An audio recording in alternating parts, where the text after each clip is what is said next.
अच्छा जी, तो जी हम जरा सुल्तान सलातीन को ले लेते हैं। Hello hello. हेलो। हाँ जी। अच्छा सॉरी, पता है क्या, मैं उस दिन से ये नोटिस कर रहा हूँ बात कि जब भी आप आती है ना तो कोई ना कोई बंदा बीच में साथ नहीं होता है, ठीक है। तो don't think about human being like that, but मैं 2-3 दफा से पिछली दफा ऐसे हुआ कि हर दफा यू आर नेवर, मतलब जो है ना, आपको बात करने का प्रॉपर टाइम नहीं मिलता। आज ह्यूमन बीइंग नहीं, तारी जमील है इनके साथ। मैम फिर तो मुझे बच के रहना चाहिए। बच के रहना पड़ेगा।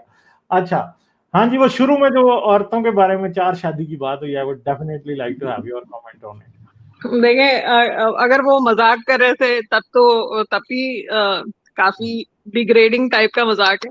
आप हाँ अगर सबसे पहले तो जो 4 शादी, वो उस जमाने में मैं नेजुल बुलागा में एक पढ़ा था, उसमें हजरत अली का वो था लॉजिक कि औरतें क्यों 4 शादी नहीं कर सकती। तो उसमें था कि वो एक घड़ा हो तो औरत का जो वूम है, या उसे उर्दू में क्या कहते हैं, बच्चादानी या जो भी कहते हैं, कि वो घड़े की तरह है। उसमें अगर आप मुख्तलिफ जगहों से पानी डालेंगे तो आप उसे अलग नहीं कर सकेंगे, तो हाँ बच्चा नहीं बता सकेंगे। अब तो डीएनए टेस्टिंग है, हाँ तो अब तो 4 शादियां औरत को भी कर लेनी चाहिए। आपका वो लॉजिक तो काम नहीं कर रहा ना, कि आप वल्दियत का आप नहीं डिफाइन कर सकेंगे कि कौन सा बच्चा किसका है। हम्म, दूसरी चीज, गवाही की अगर बात आती है तो अगर कोई बंदा ये मानता है कि औरत की आधी गवाही है, उस पे मुझे बहुत खाद चढ़ती है। सीधी जो बात है हाँ कि मैंने फैमिली में अपनी अच्छी तालीम याफ्ता हूँ, मैंने अच्छी नौकरियां की हैं, मेरे अच्छे इनकम रही है, मेरे अच्छे कनेक्शंस रहे हैं, मैं जो भी चीज की है उसमें I try to be one of the best. तो फिर मैं किसी से कम कैसे हो गई भाई? हाँ आप exactly. Medical college, engineering college उठा के देख लें, लड़कियां ज्यादा ज्यादा। तादाद 60% से ज्यादा लड़कियां हैं वहां पे। अब हम्म, हम्म, वो अलग बात है कि वो 85% बाद में घर बैठ जाती हैं क्योंकि उन्हें प्रैक्टिस नहीं करने दिया जाता। मगर तो वो फिर आधी गवाही का तो ये भी लॉजिक नहीं समझ में आ रहा, क्योंकि लड़कियां तो ज्यादा पढ़ रही हैं। नहीं, फिर एक वो तो बात है कि फर्ज करें एक औरत अपने खामद को पाल रही है तो उससे फिर 4 शादियों की इजाजत होनी चाहिए, मेरे ख्याल है। बिल्कुल होनी चाहिए, क्योंकि वो उसकी कफालत कर रही है। और अब तो ये कॉन्सेप्ट, मेरी बहुत सारी दोस्तें ऐसे हैं कि वो अच्छी जॉब्स पे हैं, हम्म, तो उनके शौहर जो हैं वो जैसे हाउस वाइफ्स होते हैं, वो हाउस हस्बैंड्स हैं। आई नो हाँ एटलीस्ट 2 ऑफ देम, जो हम्म, कि एक तो खातून पाकिस्तानी है और एक जर्मनी में रहती हैं। तो उन्होंने बताया कि वो उनकी क्योंकि अच्छी जॉब है, बच्चे छोटे हैं, और हम्म, वो खातून की इनकम इतनी है कि उनका पूरा अच्छा गुजारा हो सकता है।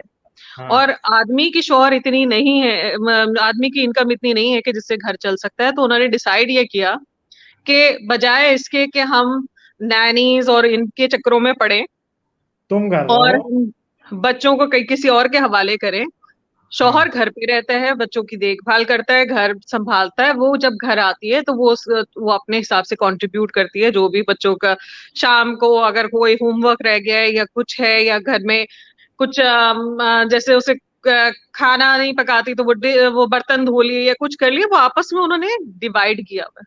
तो क्या बुराई है इसमें? हाँ आपको बिल्कुल। क्या फर्क पड़े कोई अपने घर के अंदर क्या कर रहा है? आपको क्या तकलीफ है? हम्म, तो ये भी लॉजिक जाया हो गया। अब उन्होंने कहा कि आदमी क्योंकि फिजिकली स्ट्रांग होते हैं, तो भाई अगर आप औरतों को भी ट्रेनिंग देना शुरू शुरू कर देंगे फिजिकल स्ट्रेंथ की, आप उन्हें भी जूडो वगैरह बचपन में, ताइक्वांडो बचपन में सिखाना शुरू कर देंगे, तो आपका ये इख्तलाफ भी खत्म हो जाएगा। तो फिर तो अगर हम अपने बच्चियों को बचपन से मार्शल आर्ट्स की ट्रेनिंग देना शुरू करते हैं, तो फिर तो वो एतराज भी खत्म हो गया आपके कि वो फिजिकली कमजोर है। तो फिर हम्म। आपके पास क्या एतराज रह जाएगा? देखें, अब एक सिंपल सी बात है ना, फर्ज करें एक आदमी माजूर है तो इसका मतलब है कि फिर उसकी बीवी उससे जिस्मानी तौर पे ताकतवर हुई तो फिर उसकी बीवी को सारे मर्द वाले राइट्स होने चाहिए या नहीं होने चाहिए, सोचने की क्यों बात नहीं होने चाहिए? क्यों नहीं होने है। चाहिए? नहीं, एक तो मैं ये बात नहीं कर रहा, मैं इनकी लॉजिक के मुताबिक बात कर रहा हूँ। मैं तो ये मैं भी बिलीव इसी करता हूँ ना लॉजिक कि के औरत हिसाब और से मर्द बात कर बराबर रहा होने हूँ। चाहिए ना। ठीक है, मैं भी उन्हीं के लॉजिक के हिसाब से बात कर रही हूँ। होना तो इक्वालिटी होनी चाहिए। फिर वो भी अपने मर्द को फैंटी लगा सके, क्योंकि वो उससे ताकतवर है इसलिए लगा सकती है, लगाए फिर फैंटी, खाओ फिर। ठीक है, मसला तो ये है कि फिजिकल पावर की बेस के ऊपर आप फैसले नहीं कर सकते। सिर्फ जंगल में ताकत मैटर करती है, इंसानों की सोसाइटी में ताकत मैटर नहीं करती। Words carry more weight than physical power ना। और ये मतलब ये किस किस्म की आर्केइक आप आजकल के जमाने में रह के अगर आपने यही सब सोचना है, यही सब चीजों पे यकीन रखना है, तो फिर तो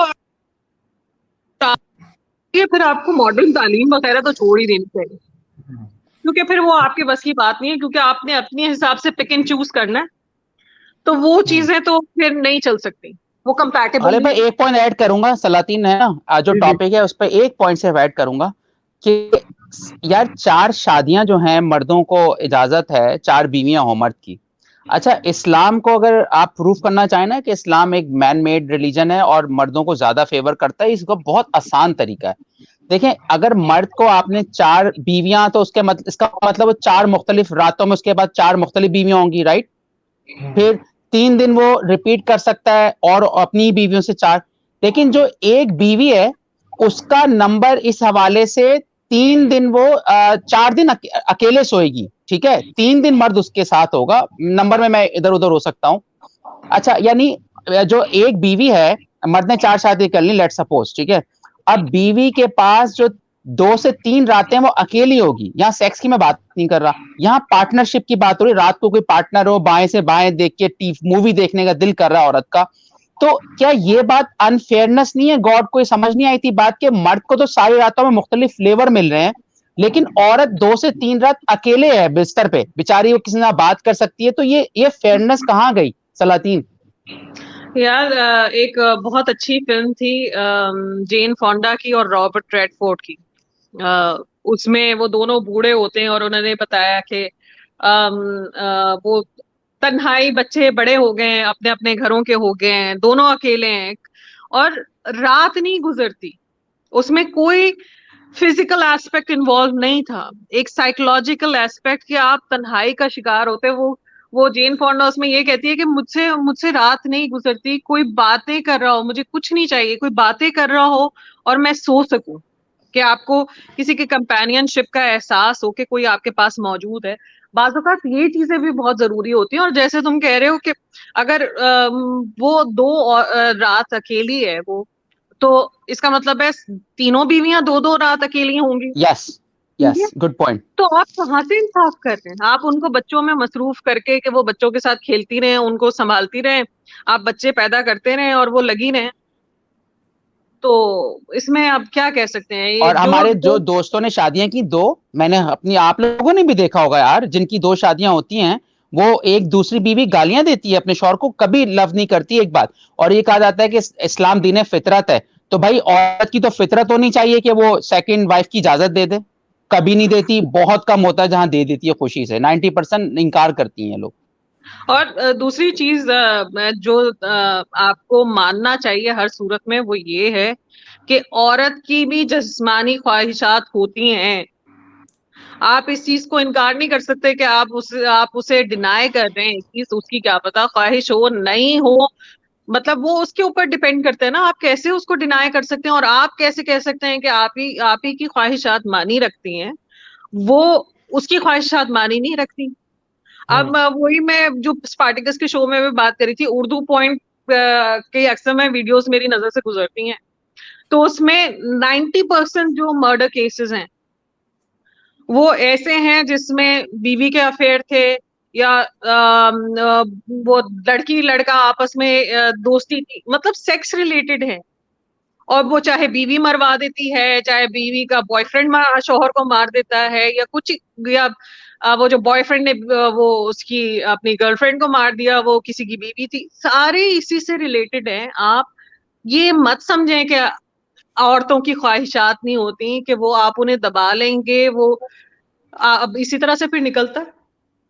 आपको जहां पे भी अपॉर्चुनिटी मिलती है आप फिर उससे बगावत तो करते हो ना अपने तरीके से। यही बात है, बिल्कुल ऐसे ही है। चलें चलें सुल्तान सलातीन, आपसे लेते हैं इजाजत। थैंक यू आने का, ओके जी, आती रहिए। ठीक थैंक है यू। जी।